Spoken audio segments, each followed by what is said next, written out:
My 26 male ex 25 female locked me out of my bedroom. So I broke up with her. Now everyone says I'm overreacting. Help? Original post. So me and my ex dated for about a year and a half now, and things were pretty easy going up until now. But I really need a little bit of help to see if I'm being reasonable. My ex-girlfriend and I got into a mild argument, basically surrounding our Halloween plans. She wanted to go out, I did not, and told her that she's more than welcome to go out. But going out into that many people would only stress me out, as I have agoraphobia. So, I'll be watching horror movies on the couch that night. She got mad at me for not letting her have input into what I do for Halloween, which I would understand if we were spending it together. But we don't have to anyway, so what's the issue? Well, after that, she keeps trying to get me to agree to go out. But I refuse because I would be entirely miserable the entire time. Finally, she screams at me that I'm on the couch tonight and slams my bedroom door behind her. Wouldn't let me into my own bedroom all night. My girlfriend does not live here. She spends the night, but she has her own space. I would consider doing what she did not just out of the question, but deeply disrespectful and toxic. So in the morning, I sat her down and explained that while the Halloween issue was blown out of hand, I was going to be ending the relationship because I did not feel respected anymore. She was nearly hysterical, asking if I was serious, that it isn't a big deal, and all kinds of other stuff I expected. What I wasn't expecting was my other friends agreeing and saying that a girl dumping you on a couch is just part of having a girlfriend. So I'm just overreacting. My family's on my side. My dad even laughed when I told him the story. But basically, other than my dad, my brothers and my stepmom, everyone thinks it was too much.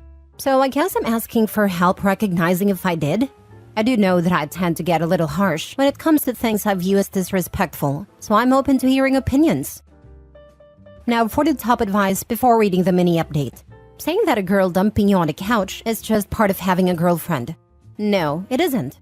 In my opinion, you did the right thing. I wouldn't put up with that kind of nonsense either. I always wonder why people accept and think it's normal when I read a post about a partner being exiled to the couch or guest room. OP, breaking up about not respecting your choices, mental health and space are all completely valid reasons to break up.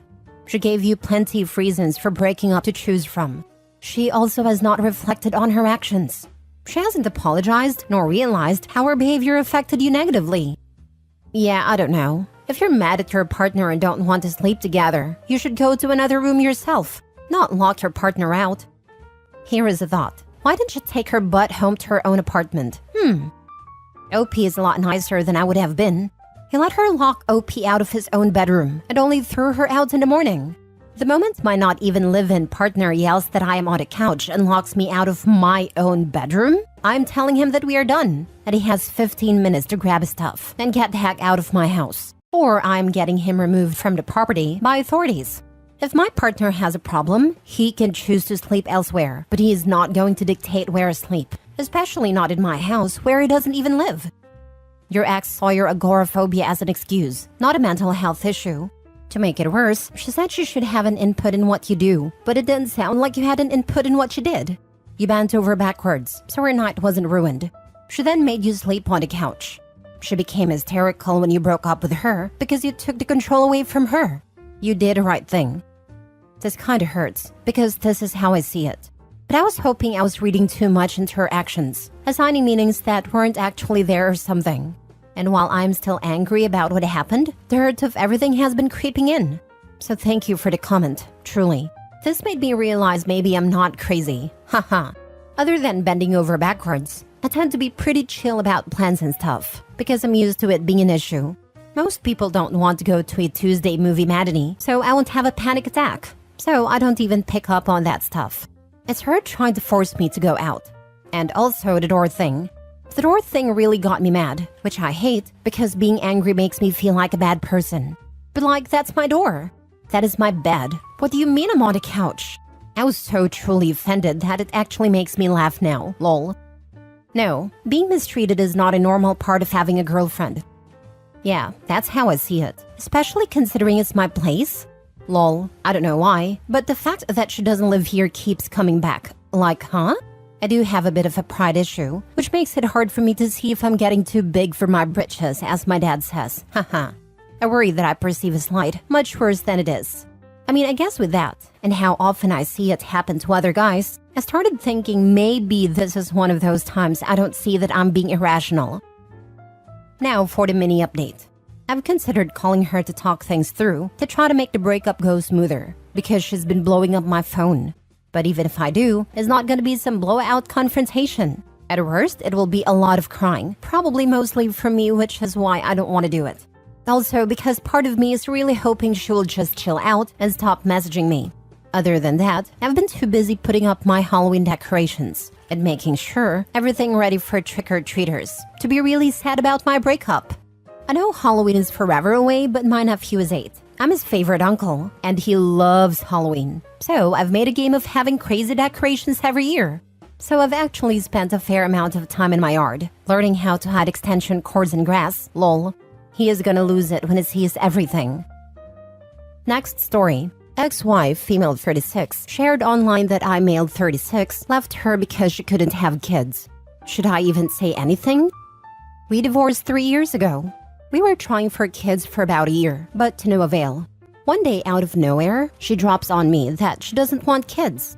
I tried telling myself that maybe I don't want kids too, so I stayed to work in our relationship for another year and a half. Needless to say, I realized that not having children was not for me, and I definitely did want kids. When I told her this, she said that she still didn't want any kids. It was over after that. I am now in another relationship and engaged. My current partner and I are expecting, and she announced it on Instagram. She does have quite a big social media fan base, so the post did get some attention. I'm not really interested in the social media, that's her thing. I'll appear in her videos occasionally, but like I said, thing not mine. All was well, generally good responses. This was around 2 weeks ago. I went to a gathering with some friends on Saturday. As soon as I walk in, silence. These are mutual friends of my ex-wife and I. One of my actual friends pulled me aside and showed me something my ex-wife had said online and even attached a picture of us. What she said was so far from the truth. Think of it as a podcast-style video, which is not too long. She said that she was left because she was infertile. Then she started explaining how she feels like all the progress she made is set back to zero because I announced I'm having a baby. I mean, this is such a lie. She does have a low fertility rate, that part is not a lie, but I did not leave her because of that. I was very into exploring other options, but she did not want to and wanted to be a dad. We weren't compatible at that point, that is why I filed for divorce. I prefer to keep all of this offline, so when I'm asking should I say anything, I'm asking if I should say anything directly to my ex-wife. I was thinking about 1, asking her why she would lie, and 2, asking her to tell the truth, which might not happen but might be worth a shot. Buddy, don't even worry about it. If she wants to tell lies, let her do it. You will keep your sanity by blocking her completely and focusing on your new baby. I don't even follow her. I might just tell any mutual friends that have an issue that this is not what happened. And if they don't want to believe it, then that's on them. Just tell them she isn't infertile. She didn't want to have kids. I did, so we divorced. Don't respond to her directly, as she wants attention and drama. Seeing you have moved on and no hope for her to get you back is what brought this on. Kill it with kindness too. Well, she's clearly going through something right now, so I want to respect that. I wish her all the best. Then drop it. Any of the mutual friends that automatically take her side is just your acquaintance and not a friend. Tell your friends your side if they ask or mention it. Other than that, live your best life by ignoring her. The mutual friends mainly consisted of the spouses of my actual friends. When I was married, my ex-wife and I were very close with 3 other couples. I'm best friends with 2 other guys, and their wives came to be really good friends with my wife. The other couple was originally friends with my wife, but they meshed really good into our group.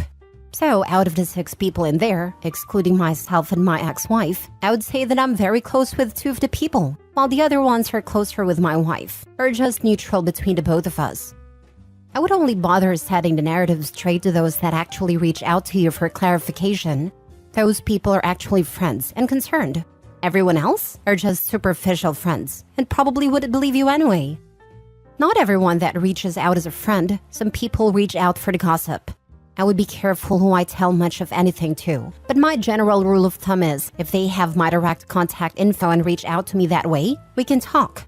If social media is the only way we chat, And not even in person, I just ignore it. Talk to 1 or 2 mutual friends about the truth. The grapevine will take care of the rest. I agree. I don't know why OP didn't just do that on a day. He already had the elephant in the room, so he had a perfect opportunity to address it. Last story. I, 26 female, am pregnant after a fertility struggle and being told I may never get pregnant.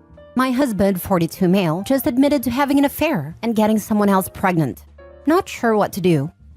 My husband and I got married 3 years ago. When I was a teenager, I was told that due to medical complications, I may never be able to have children. But after 2 years of trying infertility treatments, I'm now halfway through my pregnancy with our miracle baby. Unfortunately, because of some complications, I had to cut back on my hours at work as it's very physical. My husband offered to pick up more hours to compensate, so he has been working a lot more in the past 2 months and coming home later. I couldn't see that anything was amiss. Things were the same as they've always been. He always brings home flowers, food, things for the baby, coffee. He's always sending me thoughtful and loving texts through the day, and the gaps where he was unreachable were explainable. But this morning, he sat me down and gave me news that rocked me. He told me he's been having an affair for the past 6 weeks, and that his affair partner just found out that she's pregnant. He says that if she decides to keep the baby, she's going to raise it by herself, and that they mutually agreed to end a relationship already. He wants to make things right. I don't know how things can ever be right again. He just wants to move on from what he is calling his transgression. How do I ever forgive him? How do you deal with the unthinkable? How do I learn to live with the idea that my child's sibling might be out there somewhere someday? Most importantly, how do I learn to move on like he wants me to? Now for the advice before reading the mini update. Personally, the baby would get my maiden name and I'd serve him with divorce papers and child support. This one. There's no coming back from this, especially after how he confessed and acted as if it would be just another business deal that's already done. Let's forget about that and move on. Get tested ASAP. He had unprotected with at least her. Right, the freaking audacity. This is why there's like 1,000 seasons of Snapped on TV. I told my husband repeatedly that if he ever got another woman pregnant, it would be murder. Not saying Opie should unalive her husband. I'm not a violent person, but phew. I don't know about you, but I wouldn't be okay having a baby with a man who just abandoned one. I keep coming back to this. It sounds like she's on the fence about the pregnancy, which is ultimately 100% her choice. But the ease with which he's willing to take the stance of just forgetting the whole thing happened is hard for me. I'm more than halfway through my pregnancy, 23 weeks, so I'm in a different position. OP, keep in mind you're only getting his version of what they discussed. She could have literally told him that she's keeping the child, and you don't know that. But what you do know is that he is telling you to your face that he's going to abandon that child. But he can't just abandon that child if she comes after him for child support at any point. Then he's on the hook because they will order a DNA test. I should strongly suggest you speak to a lawyer and find out what your options are. He's lied to your face stone cold for at least 2 months if not longer, and you've never noticed it. So the question starts now. What else has he done? And what else is he hiding? Because if you forgive him going forward, then what happens when you find out that he didn't tell you the whole truth? Or she comes into the life that you two have rebuilt and wants him in the life of her child that they had together? I definitely consult a lawyer, especially about getting in your child support claim first. I've read here on Reddit that in some jurisdictions, the first claims get more, since it is based on a full income. And I definitely wouldn't just move on. I'd move out. The guy lied to you for weeks. He had no problem cheating on you. Who knows how many times he's done it before? He wouldn't have stopped or told you if she hadn't gotten pregnant. He endangered you and your child by having unprotected sex with other people. Ask your OBGYN to test you on your next visit. And now he has seriously impacted your family finances by having another child. And he just expects you to forgive and forget? Without putting in any of the work reconciliation usually entails? No, and ignore him and his flowers and loving texts. You deserve better, OP. It sounds like he has no remorse, and the only reason the affair ended was because she got pregnant. How could you possibly trust men like him? He sounds like he is minimizing his affair.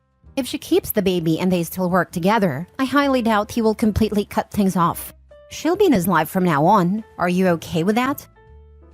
Now for the mini update. I have an OB appointment for unrelated medical reasons tomorrow, at which I will make sure to request extensive testing. I have plans to meet with a lawyer on Monday. I'm talking to my sister to see if I can stay with her. My relationships with much of my family are fractious, but I have a pretty positive relationship with her. I will not be seeking other options other than having my baby. Due to being pretty far along and having been told in the past I would not conceive. Regardless of what my husband has done, I love my child.